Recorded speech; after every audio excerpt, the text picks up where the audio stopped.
नमस्कार. Cook with Snehal आमरेमध्ये तुम्हा सर्वांचे अगदी मनापासून स्वागत आहे.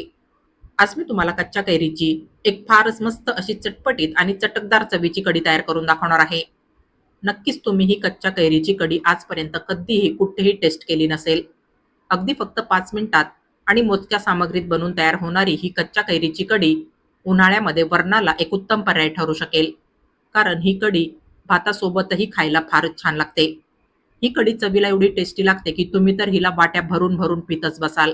कारण आमच्या घरातही असंच होतं.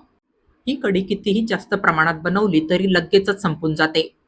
उन्हाळ्यामध्ये ही कच्च्या कैरीची कढी आपल्या आहारामध्ये नक्की असायला हवी. कारण या कच्च्या कैरीचं सेवन केल्याने आपल्या शरीराला ह्याचे भरपूर फायदे होतात. चला तर मग वेळ वाया न घालवता लगेचच आपण आपल्या आजच्या या चविष्ट रेसिपीला सुरुवात करूया. परंतु त्या अगोदर तुम्ही माझा हा चॅनल सबस्क्राईब केला नसेल तर प्लीज माझ्या या चॅनलला सबस्क्राईब करा. म्हणजे माझ्या पुढील प्रत्येक व्हिडिओच्या नोटिफिकेशन्स तुम्हाला मिळत राहतील. तर इथे मी या ताटामध्ये ही एक कच्ची कैरी घेतली आहे. ही कैरी चवीला मीडियम आंबट आहे. म्हणजेच कढीसाठी कैरी ही जास्त आंबटही नसली पाहिजे आणि खोबरा कैरीसारखी जास्त गोडही नसली पाहिजे. यानंतर हे 2 ओल्या खोबऱ्याचे तुकडे मी ह्या ठिकाणी घेतले. यांच्या पाठीचा भाग मी सुरीने कापून काढणार आहे. यानंतर हे अर्धा इंच आलं, चवीनुसार 3 हिरव्या मिरच्या आणि ही थोडीशी हिरवीगार ताजी कोथिंबीर मी ह्या ठिकाणी घेतली आहे कढीसाठी. हिच्याने कढीला रंग आणि चव दोन्ही फारच छान येईल. तर आता सुरुवातीला मी ही जी कैरी आहे हिचं देठ अगोदर सुरीने कापून काढणार आहे. यानंतर ह्या कैरीची अर्धी खाप मी सुरीने कापून घेणार आहे. आज मी कढीसाठी ही एवढीच कैरीची खाप वापरणार आहे. 4 जण पोटभर खाऊ शकतील एवढी कढी बनवून तयार होते ह्याच्यामध्ये. हिची साल काढून हिच्या मी सुरीने बारीक बारीक फोडी चिरून घेणार आहे. ही जी कैरीची साल असते ही चवीला थोडीशी तुरट असते. त्यासाठी हिची साल काढून घ्यायची आहे आणि हिच्या हे पहा सुरीने अशा बारीक बारीक फोडी चिरून घ्यायच्या आहे. या चिरलेल्या कैरीच्या फोडी आपण अशा थोड्याशा बाजूला सरकून देऊया.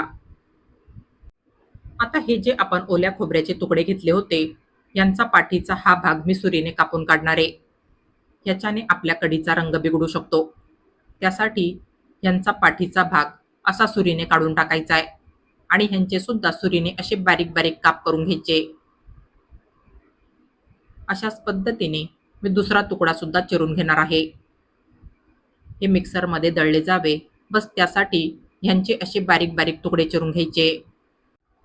तर हे पहा आता हे दोन्ही तुम्हाला जवळपास समप्रमाणात दिसत असेल. पण जर तुमची कैरी जर जास्त आंबट असेल तर तुम्ही कैरी खोबऱ्याच्या निम्मीच घ्यायची आहे. या कैरीच्या फोडी आणि ओल्या खोबऱ्याचे काप मी मिक्सरच्या भांड्यामध्ये घालून घेणार आहे. आता ह्याच्यामध्ये ताटातले शिल्लक राहिलेले जिन्नस म्हणजेच कोथिंबीर, हिरव्या मिरच्या आणि आलं घालून घ्यायचंय. आणि आता ह्याच्यामध्ये मी चवीनुसार पाऊण चमचा मीठ घालून घेणार आहे.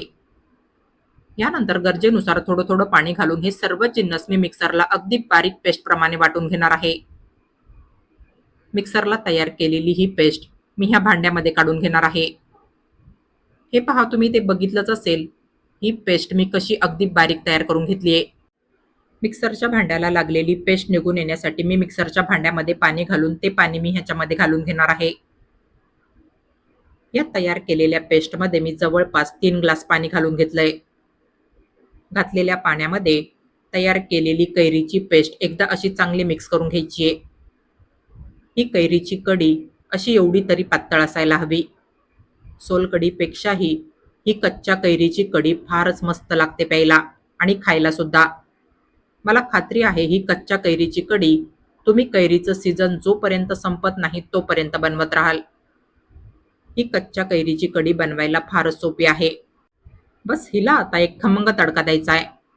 तर तडक्यासाठी इथे मी या पॅनमध्ये थोडंसं तेल घालून गरम करायला ठेवलंय. तेल गरम झाल्यानंतर ह्याच्यामध्ये मी सुरुवातीला ही अर्धा चमचा मोहरी घालून घेणार आहे. यासोबतच अर्धा चमचा जिरं, 2 चमचे सफेद उडदाची डाळ, 3 सुक्या लाल मिरच्यांचे तुकडे, 10 ते 12 ताजी कढीपत्त्याची पानं आणि पाव चमचा हिंग घालून ह्यांचा मस्त असा खमंग तडका तयार करून घ्यायचा आहे.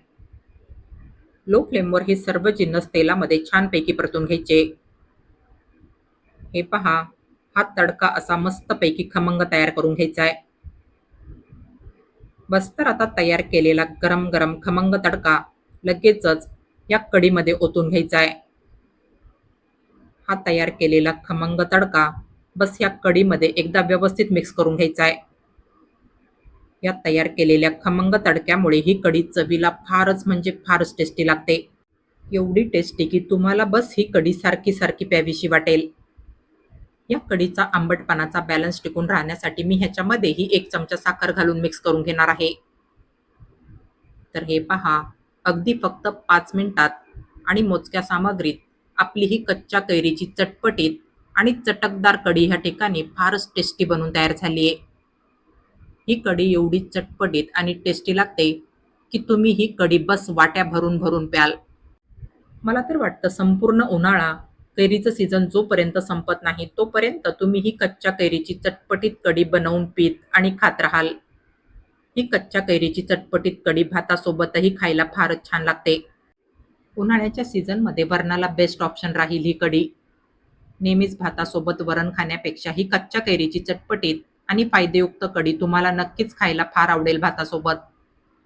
तर ह्या उन्हाळ्याच्या सीझनमध्ये तुम्ही माझ्या या रेसिपीप्रमाणे अशी कच्च्या कैरीची चटपटीत आणि चटकदार कढी एकदा नक्की ट्राय करून बघा. आणि तुम्हाला माझी आजची ही रेसिपी आवडली असेल तर प्लीज माझ्या या रेसिपीला लाईक आणि जास्तीत जास्त शेअर करा.